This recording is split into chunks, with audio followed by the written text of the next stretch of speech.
Hi everyone, thank you for joining the Securing Your Pledges webinar today. We're really excited to be joined by some of the award winners from last year. So we're just going to give it a couple of minutes for everyone to have a chance to join the webinar, and then we will get underway. Thank you.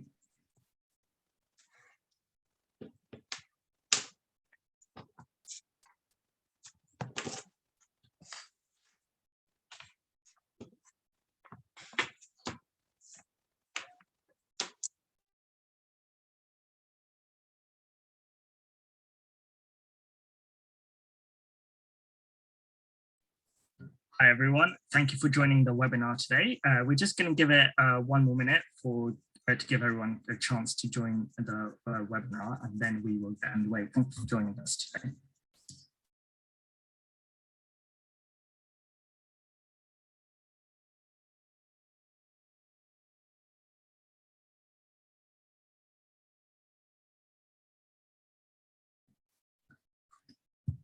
I think we can get underway, and I can get started and introduce everyone.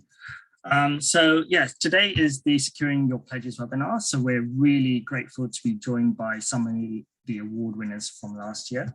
We have with us today Lorena from Founders for School, Will from Chaney Heritage Foundation, and Megan from APT Action on Poverty, and obviously myself, I'm Sahil from Give, and my colleague Beth has joined us as well. So we will be helping out with that Q&A portion of the webinar.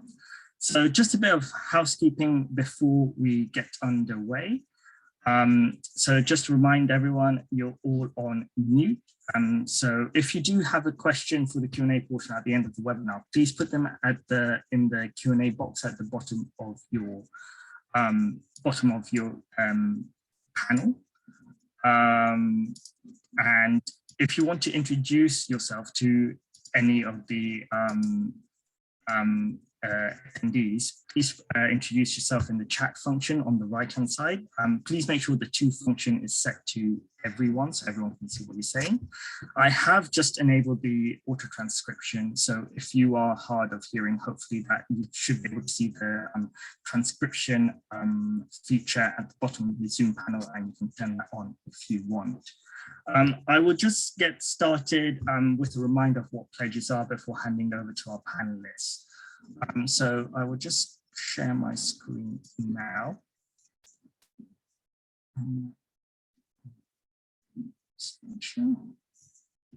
So just a reminder of what pledges are for the Christmas challenge.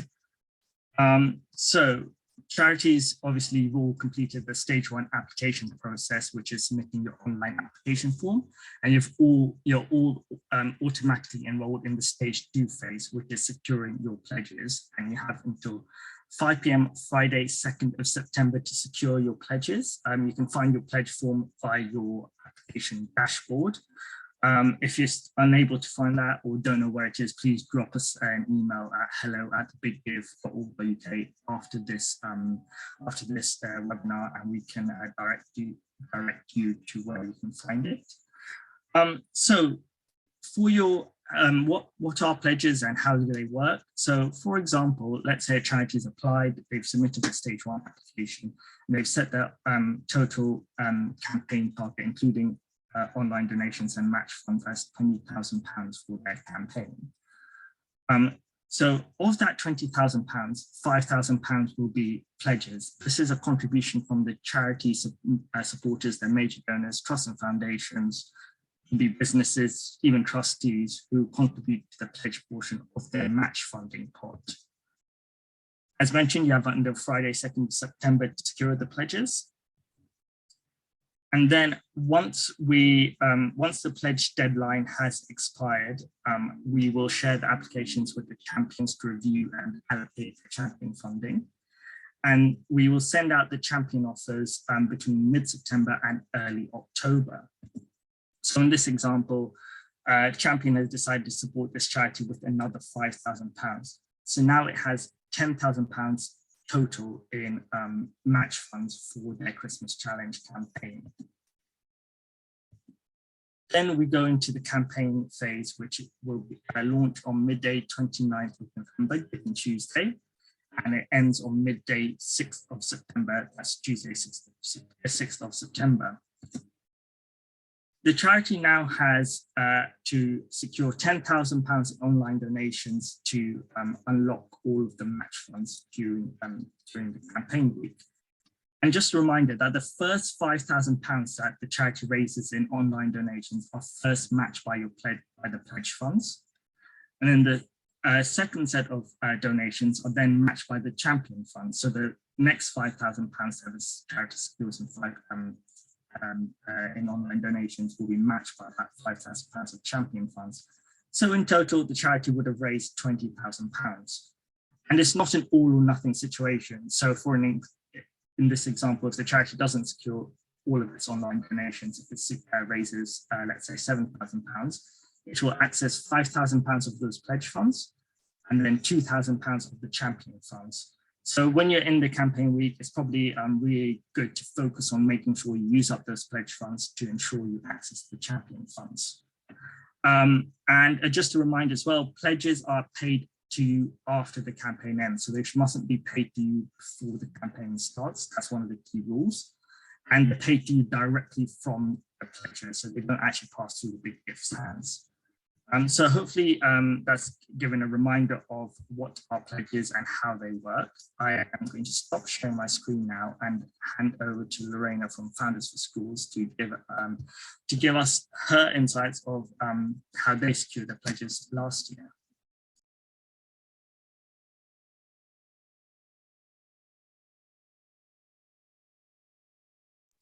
Oh, Lorena, I think you... There we go. I'm unmuted now. There we go. Sorry, I was asking if you could hear me and clearly couldn't. So hello, everyone. Thank you for joining today and for being interested in our campaign that we ran last year at Founders for Schools. My name's Lorena. I'm the Director of Fundraising at Founders for Schools, and we are a leading careers education charity based in the UK.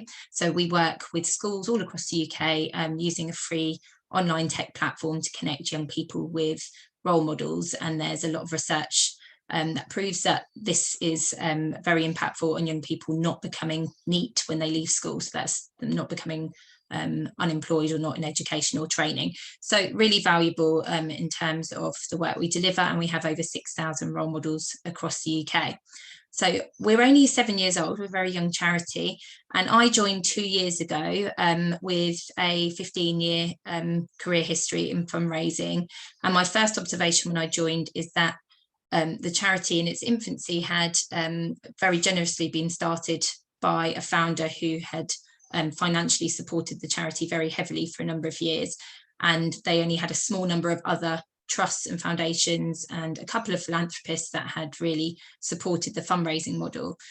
So the challenge I had when I joined is that it was really unclear that we were a charity and that we were only able to operate if we generated income by the public, and there hadn't really been any creation of sustainable income streams. So this was the very first campaign that Founders for Schools had run, where we were looking to engage community fundraising and reach out to our different stakeholders and identify major donors or other philanthropists that might want to donate.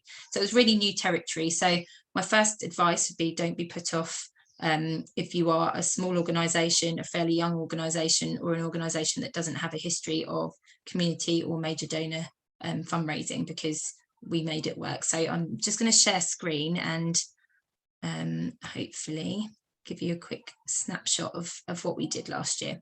Fellow panelists, can you just nod if you can see my presentation? Great. Okay, thank you.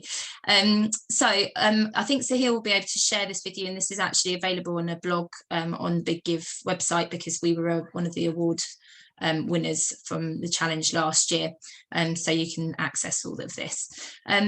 So we started the campaign by breaking it down into the different stages, and clearly you guys have already all inputted your campaign and what you're looking to raise funds for, and now you're in the pledge stage, so I won't dwell on this bit too much. But what was really important for us was really breaking down a particular area and focus what we wanted this money to be spent on, and how we were going to use it as a charity. So we created a campaign as part of the application process, where we specifically focused on being able to collate the funds that we were looking to raise. So £40,000 target is what we identified, and we can suggest that it costs us £1 to connect a role model with a student. So we're actually able to say, as part of the campaign, if we raise this full £40,000, we should be able to impact 40,000 students. So that immediately gave us a connection with the donors, and they could see what they should be able to achieve by supporting this campaign.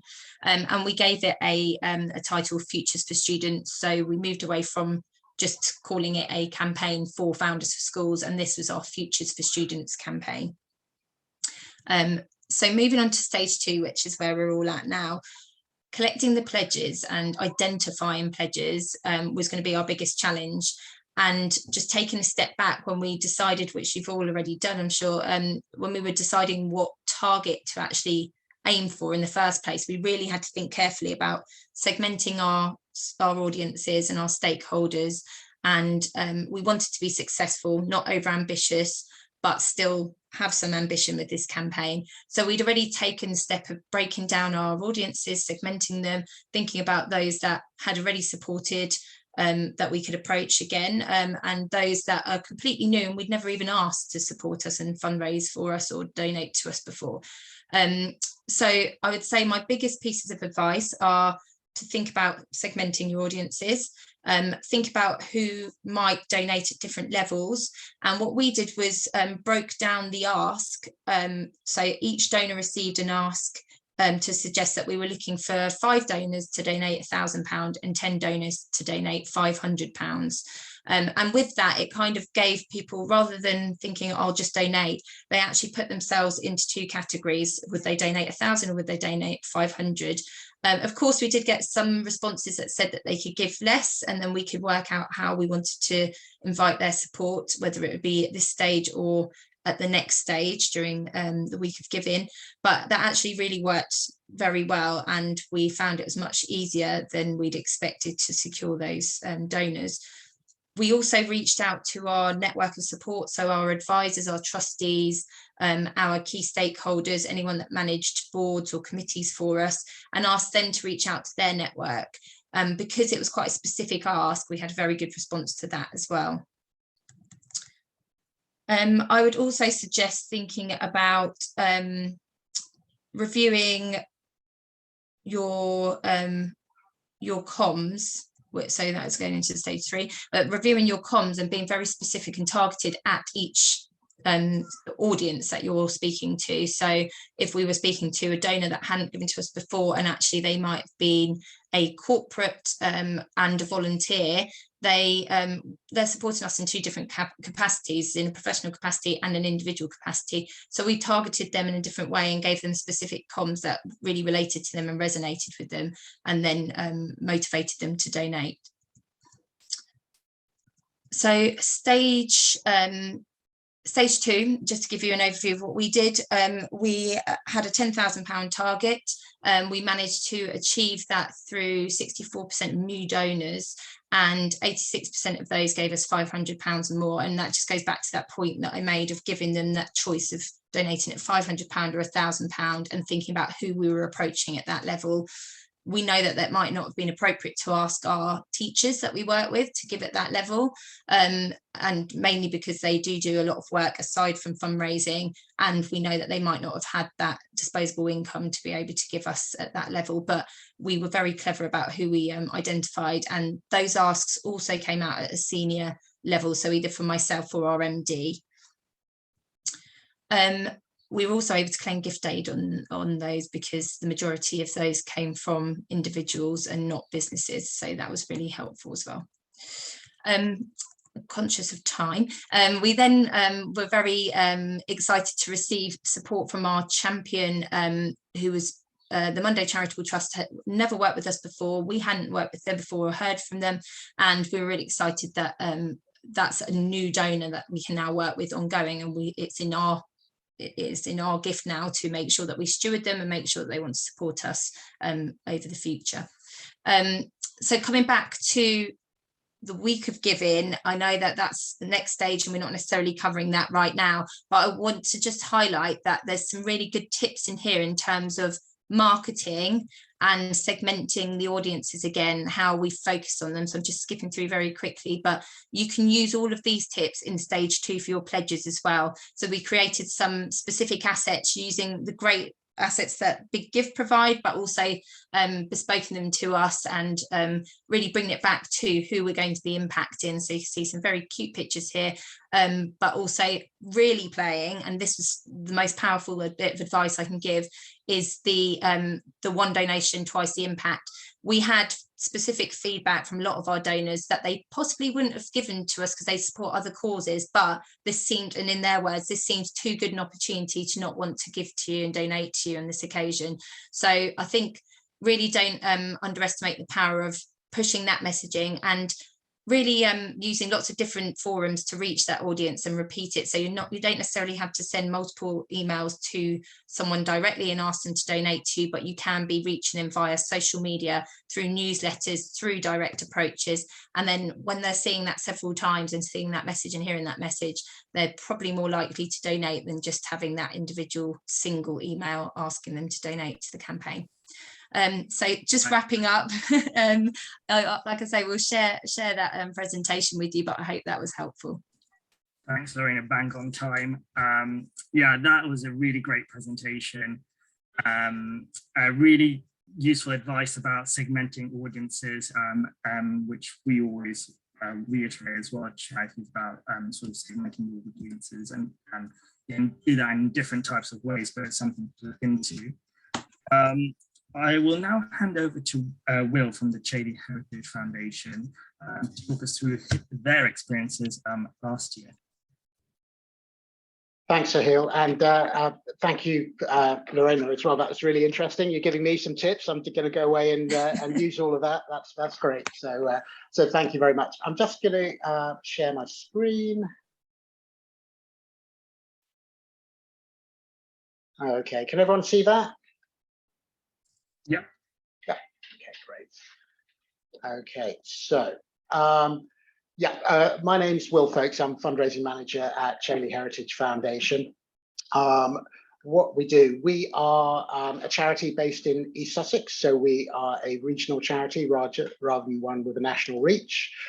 We are the UK's leading centre for young people with complex neurodisabilities. That generally means that our young people that we look after have really complex needs. All of them are wheelchair users and most of them are non-verbal. So we run a school, a special school, a children's home where we provide residential accommodation for young people who use our school.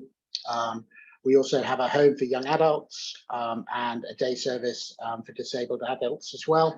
So I think, because we do quite a lot of things and quite a lot of them are clinical in their nature, it can be quite complicated to explain what we do. But I think if we just bring it back to how people react to what they see here. Amazing things happen at Chaney, and we want to get that message across without getting maybe too bogged down in the detail. We look after young people and children who've been written off as unable to engage with education, but what we do is unlock communication and choice to allow them to access what other children do in terms of pursuing their potential and learning as much as they can. So we try and avoid that jargon. So I think key to it, and as was alluded to before, is picking the right project. We want to have something that's relatively easy to explain. The concept of the big give and the match funding sometimes takes a bit of energy to explain anyway. So having a project which is really clear in its outlook is quite important. We try and pick something that relates directly to the young people, that has outcomes directly for them. We find that this is much easier to fundraise for than something which is maybe looking at core costs or looking at staff funding. So, for example, last year we fundraised for our therapy farm. We're very fortunate to be out in the beautiful Sussex countryside, and we have a farm which is dedicated to giving the young people access to the animals and encouraging therapeutic and learning outcomes using the farm. So that was what we did last year. This year, we're looking at mobility devices, so things like trikes and walkers, which help our young people move more independently to get out of their wheelchairs. So very clear-cut outcomes that we're trying to achieve. And so, we want to explain how people's donations, how their pledges will actually impact on the young people. And we also want something which will, translate well into the various media that we use. So we want something which will have good photo and video opportunities. That was very clear with the Patchwork Farm campaign last year. Obviously, we got to have lots of cute and cuddly animals and the young people interacting with them. It gave us lots of opportunities to develop some fantastic video. We did a countdown coming up to the campaign, but it was also very useful when we're approaching our pledges as well. So in terms of targeting people for pledges, we found that existing supporters were really the most obvious source of pledges. They're familiar with your charity, and it saves you another level of explanation. And for this level of support, we definitely found that people who are already familiar with your charity are good. But actually, we wanted to leverage our trustees and their networks as well. So they're often, well connected and underutilized as a resource. So we asked them to pledge themselves, but also to get in touch with their networks and to explain a little bit about what we're doing and how the Big Give match funding model works. It sounds obvious, but previous Big Give pledges, some people will have done these campaigns a number of times. So, going back to people who already understand what you're doing and how a Big Give can essentially double donations was really important. But also we've had a lot of success over the year with corporate supporters. So this gives you an opportunity to talk to them about how their funding will be doubled, hopefully, but also you get to engage their employees during the week of the challenge. So you get the pledge from the corporate, but then during the week they can really help you out by marketing what you're doing to their employees and getting them involved. What we've also done is targeted our suppliers. So organizations, so I've spoken to our finance and our estates department, got a list of companies who supply services and goods, and it's a good opportunity to develop charitable relationships in parallel with the commercial ones, which you're already enjoying. So in terms of sort of tips that I would sort of put forward for gathering pledges, we need to highlight how the pledges encourage donations. As Lorena said, if you can double your donations, that is a massive selling point, both for the pledges and for the people during the week of the Big Give. It's going to be even more important this year. I think, when people are feeling the squeeze, as they already are, and will be even more so in the autumn, the fact that this campaign can double their donations will be hugely important, and hopefully that the Big Give is going to be even more successful as a result of that. We also, we're in a fortunate position. We've been doing the Big Give Christmas Challenge since 2017. And in that time, we've actually raised £120,000 as a result of the Big Give campaigns. We're massively grateful to Big Give for setting this up, but also it gives us lots of backstory to talk about the impact of the projects on the young people, and also how we've managed to actually become one of the Big Give award winners as well. it's really important to explain the match funding process to pledgers. It's not necessarily very easy to explain. I think Sunil did a brilliant job earlier, but actually that requires a bit of time and effort to be able to deliver that information. So make sure that when you are approaching potential pledgers, have a simple and concise explanation to hand, and reiterate that when they're reaching out to their wider networks, when you're asking people to pass on that information, that is made clear as well. I think I would say you need to start as soon as possible and get out to as many people as possible. Securing pledges during the summer months can be really difficult. As we head into August, a lot of people will be taking some time off. People will have additional childcare responsibilities. It's really important to not leave things to the last minute, because actually getting that message out as soon as possible means that you won't be panicking too much when you get to the September deadline. And also, it's important to have a plan B, a fallback option.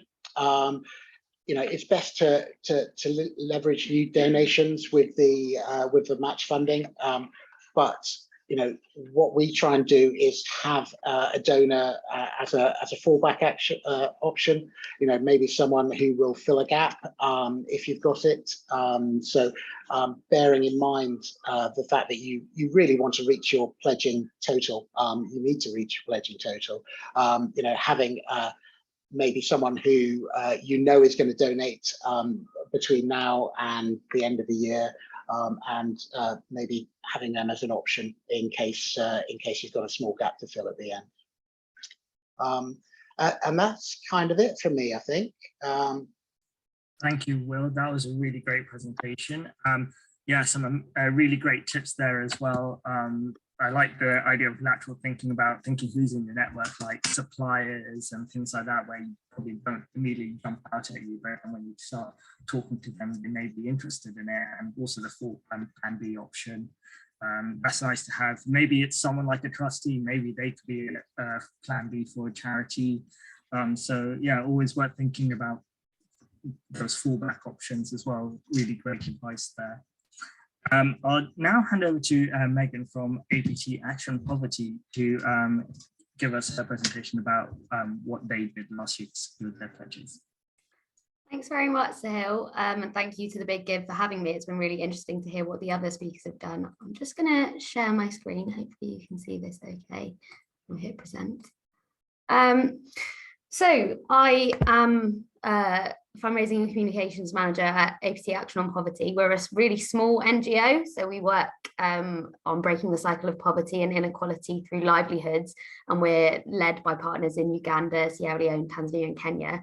I started in my role in April 2021, and I'm a sole fundraiser. We're a really small team, and the reason why I'm in post is to sort of grow our support of fundraising, because we have a really good platform of institutional donors and some smaller trusts and foundations, but our support of fundraising hadn't been given much TLC for a little while. So this was actually our first, Action on Poverty's first Big Give Christmas challenge on this scale. I think we had done it many years before, raising £2,000, which was still a significant amount for us, but this was sort of a bold and ambitious aim for us.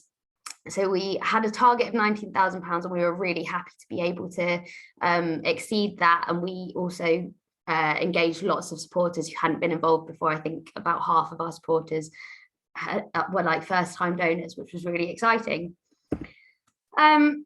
So when we came to approach the pledge funding, we started with what we knew was strong for us. So as I mentioned, we had an existing network of trusts and foundations, and we set out to approach these first and foremost, ask if they would be able to donate. I think they might be able to donate online during the week, but they have to be able to donate online, which lots of trusts and foundations can't do. So we thought it would make sense to engage them as pledge funders, and also bearing in mind the need to sort of save some individual donors to donate during the week. So we contacted around 20 to 30 trusts and foundations.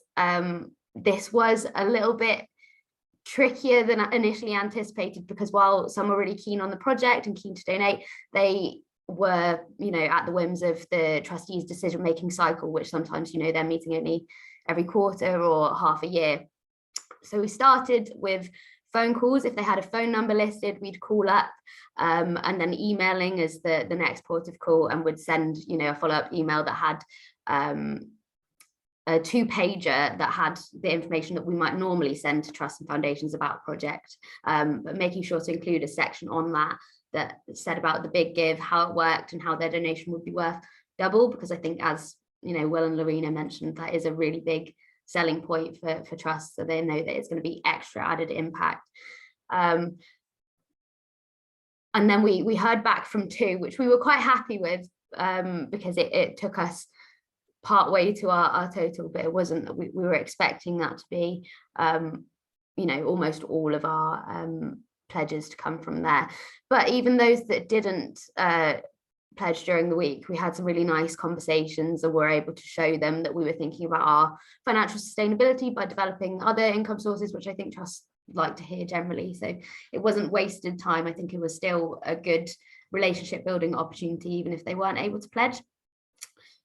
At Action on Poverty, we also haven't really, until last year, had much of a history working with major donors, because there wasn't, the fundraising knowledge or capacity. So we used this as an opportunity to ask for our first gift from a major donor. So we were fortunate last year, we had around July a BBC Radio 4 appeal, and we had a number of people come to us through that. And one in particular highlighted that they were really interested in our work in Sierra Leone and would be interested in, future opportunities.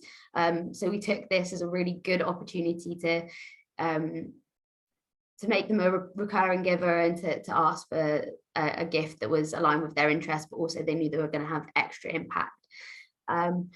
We did also approach our trustees, and we had conversations with them about contacts that they might have.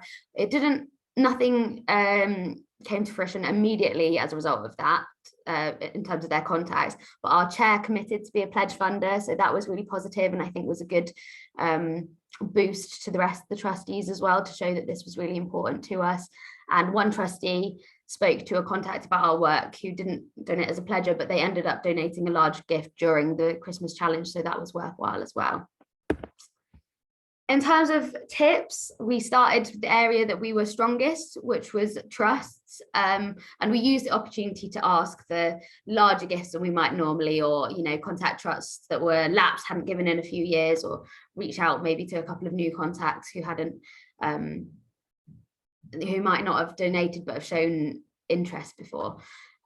We did find, as I mentioned, some challenges with the timing of trusts decision making, so I would recommend starting as early as possible and starting with phone calls and emails. I think quite often trusts you contact them via a solicitor, and I found that wasn't really the time taken for the message to be passed on, normally wasn't conducive to the deadlines of the big give. So it did work better where we had an existing relationship, we had a contact for them already. And then we engaged them throughout, we kept them in the loop. So for example, we have a webinar on the Friday of the big give week for individual supporters and major donors, but also invited the trust to that, and then made sure to send stories and thank yous. So I actually just recently followed up with a letter about the impact of their donation for the big give, about the project and what's happening now, and just included in that letter a line at the bottom saying, we are planning to participate in the big give for 2022. If you're interested, I'd be happy to share more information. And one of those trusts has got back to say, I'd love to hear more information about that, because we were glad that it had this impact.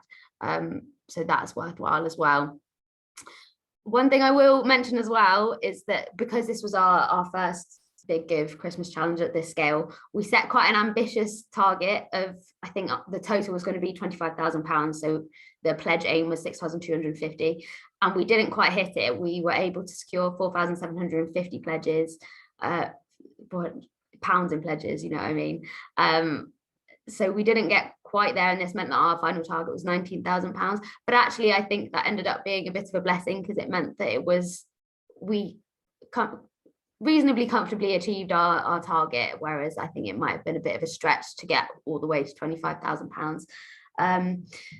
And also a tip I would say is any donations are asked that are planned during July to September, maybe even from June, to think about steering them to the big give if that's appropriate, if it's a project that they would be interested in. I think for me that's quite easy because I'm a one-person fundraiser, but I think if you've got different teams that are planning asks, it's worth thinking about the different audiences or the different income streams that could potentially pledge towards this. And I think that's me, so I'll just stop sharing my screen. Thank you, Megan. A really great presentation. I really like the thing about taking a positive, even if someone can't pledge, is trying to just take a positive relationship with them going forward anyway. So they could be a donor or supporter sometime for another campaign or in the future as well. So that's really good. Good advice as well. If someone doesn't want to be a pledger, there's still something to take away from that and the relationship to build. Thank you all. I just want to say thank you to all of our panelists for delivering such great presentations and insights. It's really appreciated about spending time with us and sharing all of this information. We're going to move on to the Q&A portion now. I just want to point out that Lorraine may just need to leave a bit early. So if you do see her dialing off early, that's why. We'll start going through the questions that you've all been asking and just asking them to the panelists and answering them where we can as well. So I'll ask Beth to come on and ask the first question that I've picked out. Sure, thank you, Sahil. So I'll start with the questions directly for the panelists. I know, Lorena, you did answer this one, but I thought it'd be good for everyone to hear. So would you recommend letter over email for larger asks? Yeah, I think I went back with a response that if you know those donors and you know that their usual communication or preferred communication method, in some cases with trusts, that's still very much the case that they like to be written to by mail. So we did approach some by mail, but in most cases it was an email. It was a formal email, and as I say, we did send it from myself or from our MD because we were asking for £500 to £1,000 pledges. But Megan also made the point, I still love using the phone, and the power of using the phone. And old-fashioned fundraising was very much done by developing relationships in person or on phone. So if you can, definitely try and approach by phone in the first instance, and I think that's super powerful, so don't forget that. But yeah, I think just you can use a combination of methods and approaches. I just want to actually ask a question on top of that. Is obviously there was sort of COVID rules last year that sort of may have affected approaching people like in person.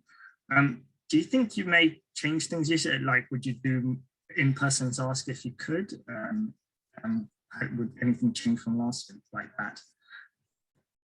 Yeah, I mean, from my perspective, I don't know about Megan and Will, but I'm certainly, as soon as I could, I started to get back out there again and having meetings, mainly because I missed real people. And there are some partners and funders we were working with that I hadn't met for 18 months in 3D. But I think if you can, and particularly major donor and philanthropy, fundraising is very much based on in-person interaction. And it's definitely much more long term, I think, if you can develop a relationship in person, and you get to have that small chit chat, where did you go on holiday, finding out their family, what they like to do, etc., which you don't necessarily get a chance to do on camera.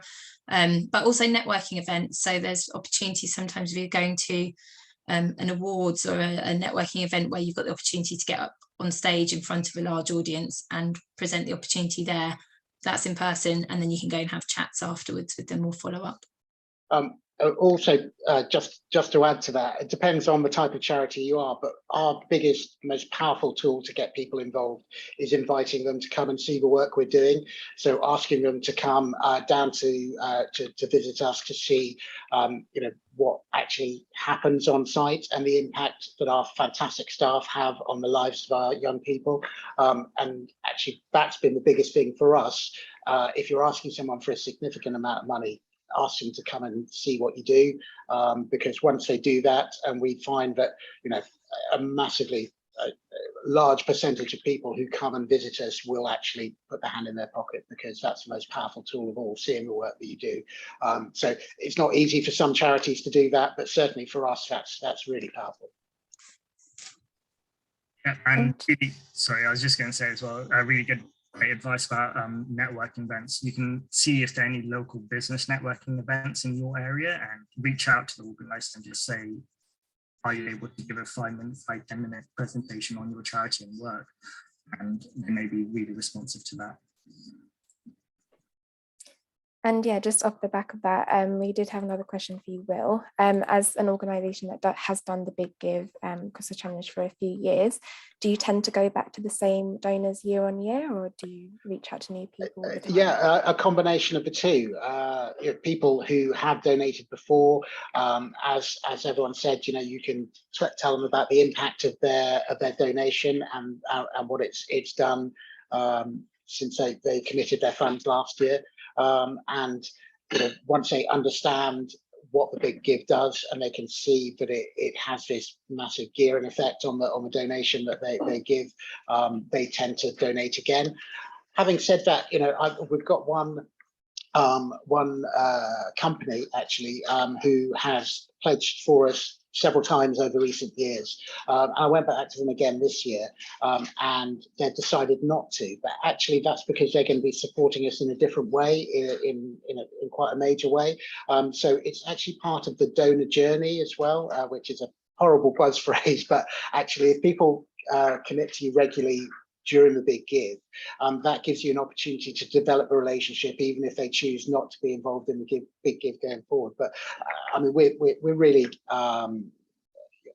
the track record we have and the success that the Big Give has helped us generate over the last few years is a massive tool for getting people involved in the future, both people getting re-involved and also reaching out to new people, because you've got this track record. So it does help a lot. That's great. There was one question for Megan. How did you identify the initial 30 that you wanted to contact, and what ratio of them were brand new or people you hadn't reached out to before? Yeah, so we are quite lucky to have a really good CRM at the moment. I think it's quite new. It was put into place just before I joined, but that has our trusts and foundations on it. I'm sure that, if you've got a spreadsheet, that's great as well. But I think we started with those that had given to us in the last year, and then the ones that had given to us in the last 5 years, and then looked a little bit further. There were some that might not have given but had said, we're really interested in your application, please apply again.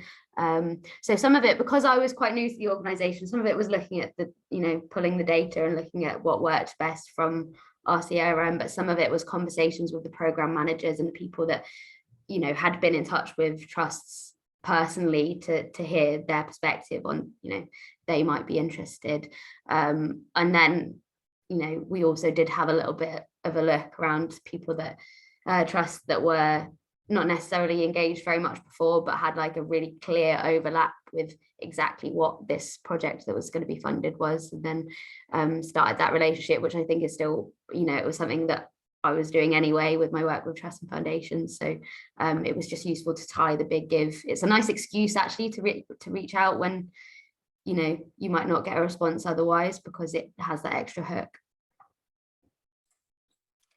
And one for all of you, really, what did you find the most effective information to send to those potential pledges?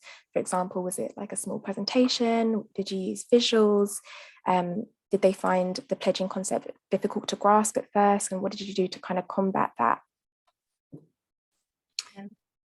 From my perspective, I think it depends a little bit on the audience. I think for our trusts and foundations, they wanted something that was a little bit more like the communications that they'd normally receive from us, which for us is a 2-pager that outlines, the challenge, the project, the expected outcomes and all of that. But then making sure to include the Big Give and attaching that to an email, which had, front and center, the Big Give match funding, where donations will be doubled.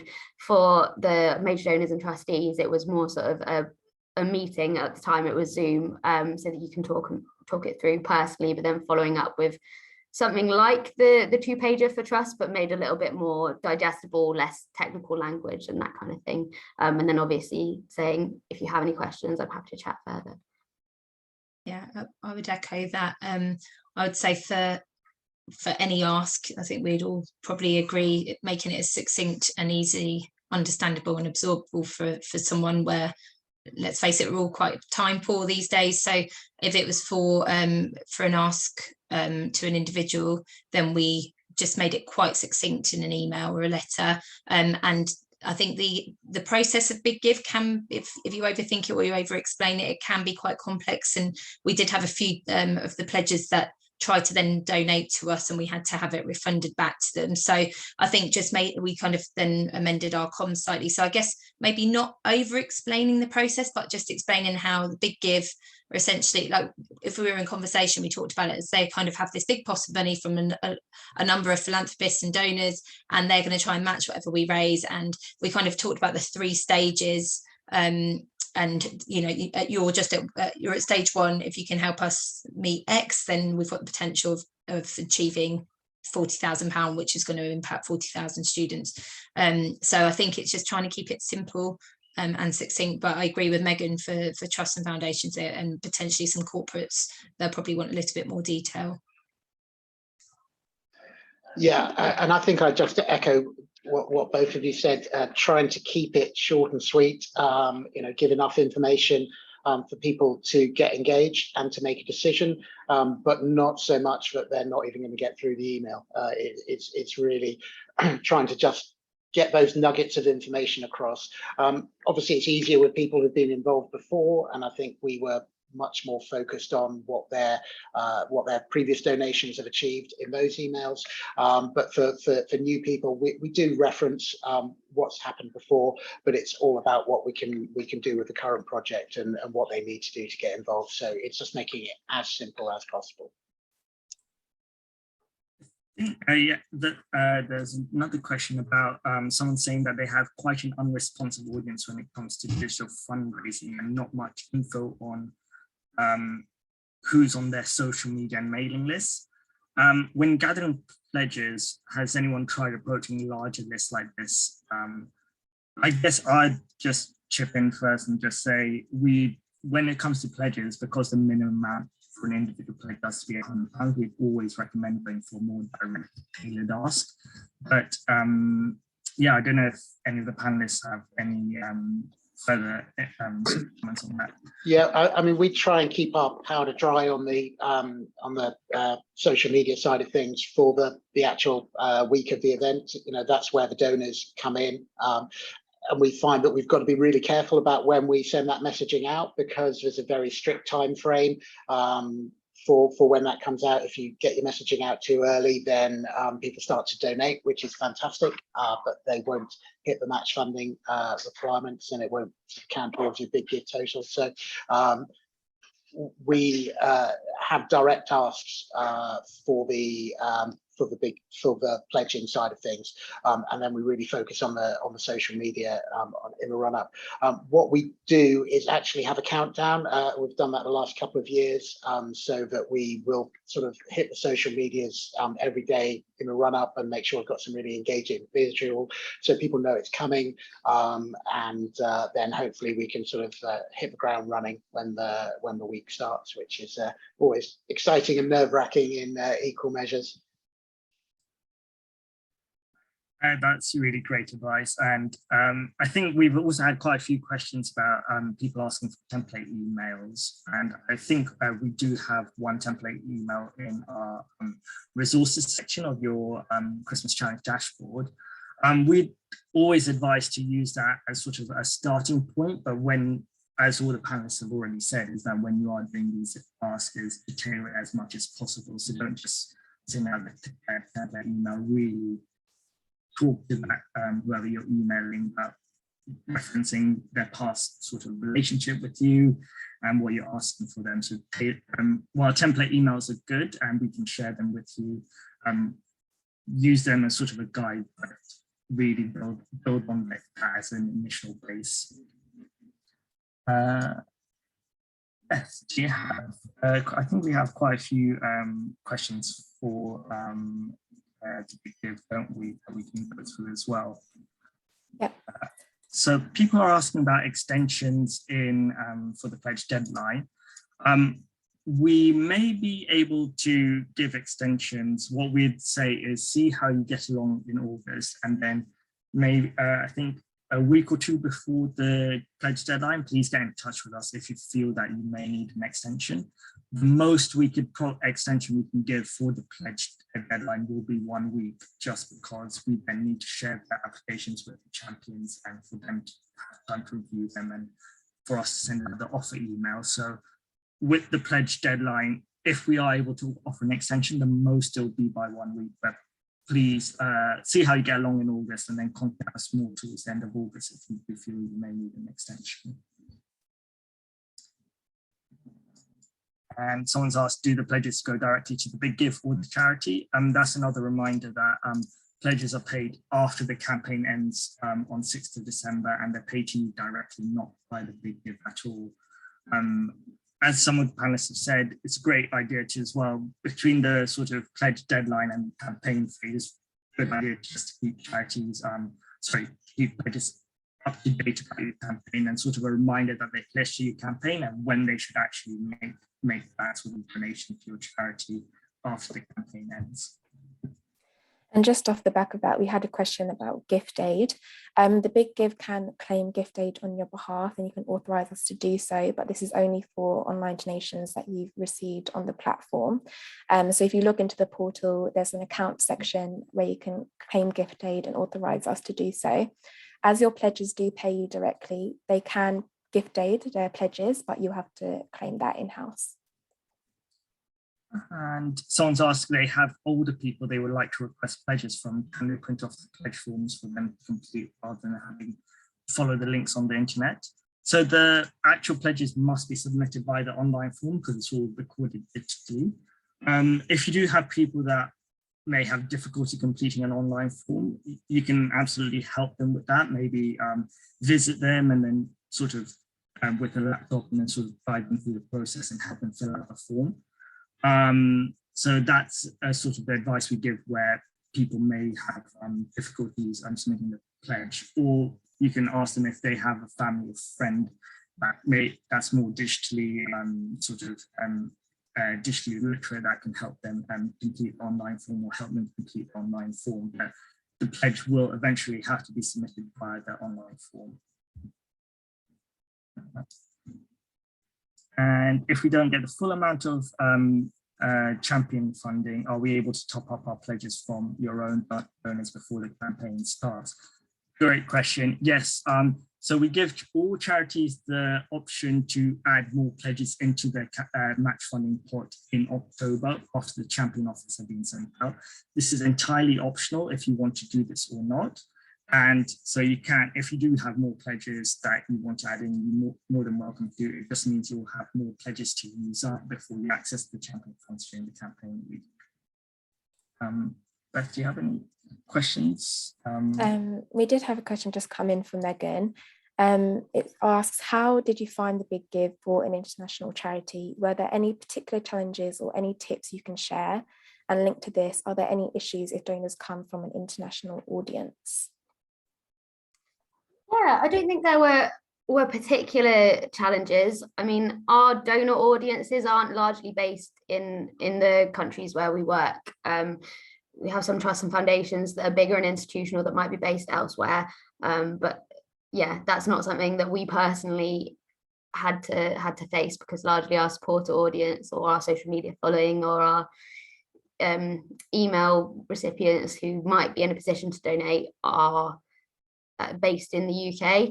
I think it was a great opportunity for us. I think actually, so I've in my previous workplace, we ran the big give as well, and there were pretty much everyone that came through our big give was mostly on our database.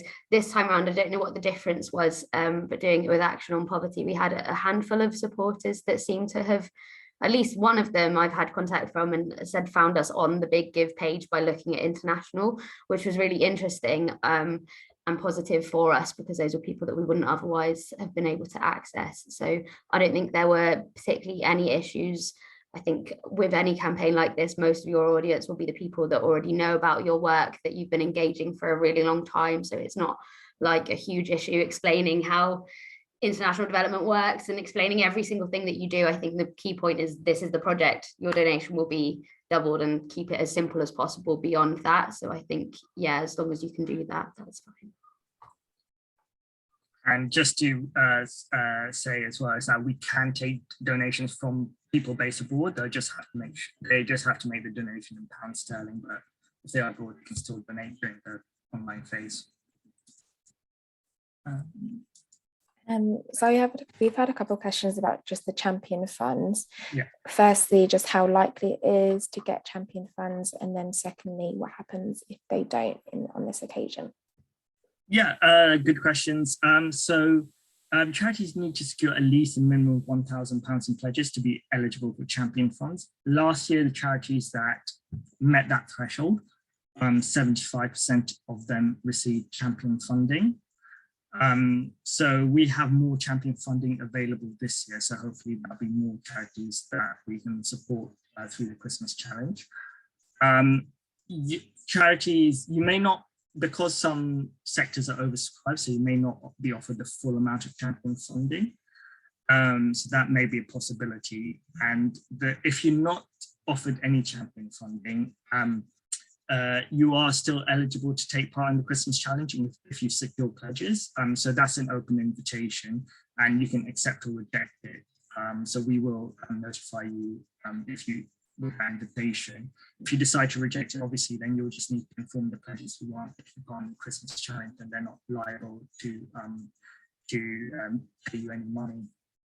And the final point is that because the champion funds are awarded at the discretion of the champions, they don't really provide us with feedback on individual campaigns. So if you are unsuccessful in receiving champion funds, unfortunately, we just don't have individual feedback for each application with you.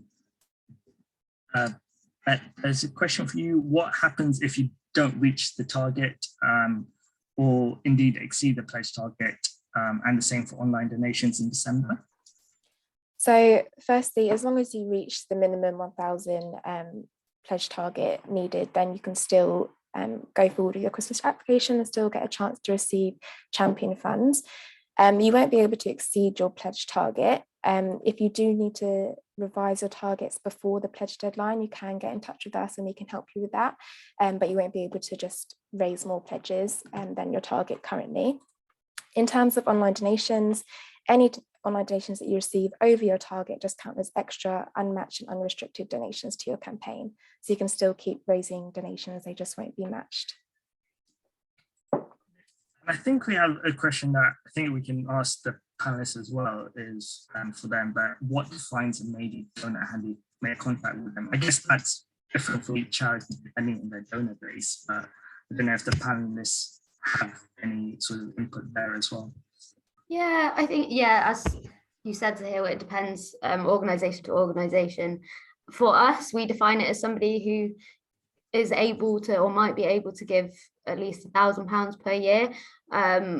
Largely they're in our network. So we had a look through our database and looked at people who had given a significant amount either in the past or even just people that are really engaged, particularly for the big give, actually, because the gift amount is a minimum of £100.